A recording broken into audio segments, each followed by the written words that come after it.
Once we understand how decimals work, we can convert between decimals and fractions. And let's start by looking at some easier ones, or some simple ones. If we have a decimal 0.01, we can see that the 1 is in the hundredths place value. So we have 1/100th.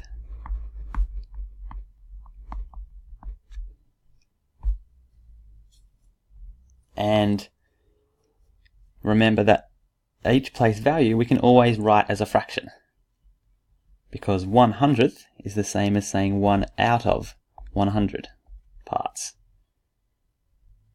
So for this one, 0.01, we can write straight away as 1/100th.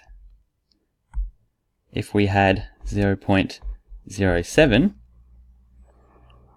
again we have a 7 in the hundredths, which means we have 7/100ths overall.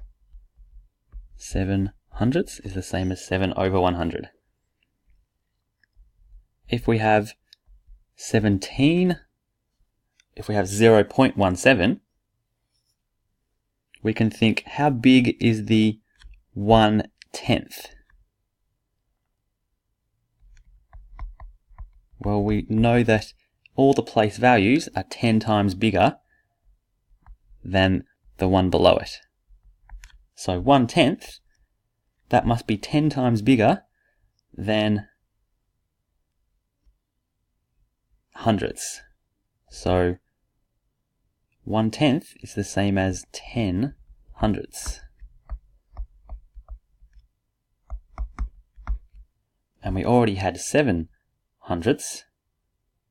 So 10 plus 7 gives us 17 hundredths overall. So for this one, we can write as 17 hundredths by doing 17 over 100.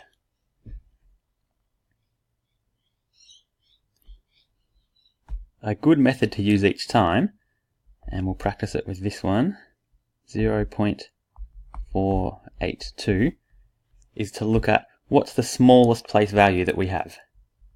So in this case it's the thousandths, and that means we must be working in thousandths as our denominator. And then we just need to write all the remaining digits that we have, because we had 2 thousandths.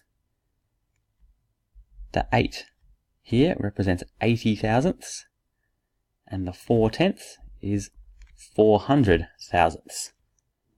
So 0.482 is the same as 482 thousandths. But, as always, we want to simplify. So in this case, we can halve it, 241 over 500. And that's as far as we can go for that one.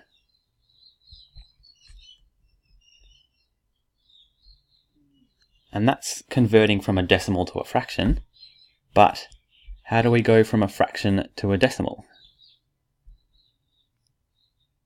So if we have something like this, 200 or 23 over 100, well, we know that over 100 means we're working in the hundredths place value. So if we have 3 hundredths, if we ignore the 20, 3 hundredths means 0.03.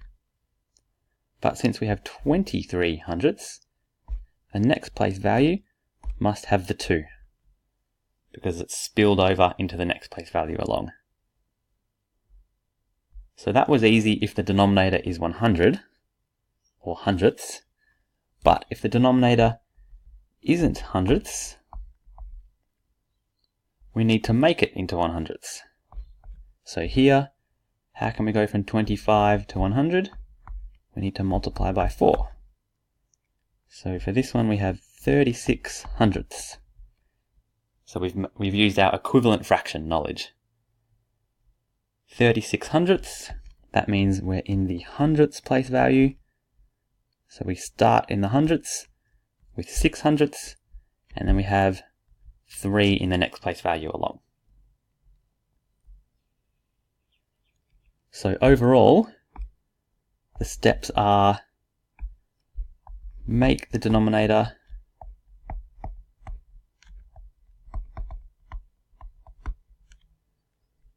into 10, 100, 1000, etc. So these are powers of 10, because that's the names of the place values. Tenths, hundredths, thousandths, tens of thousandths, and so on. So once the denominator looks like that, then we find the smallest place value,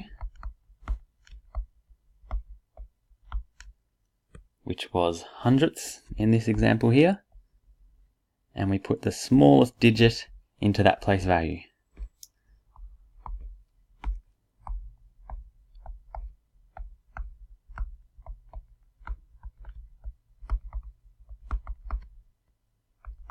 And then work backwards from there.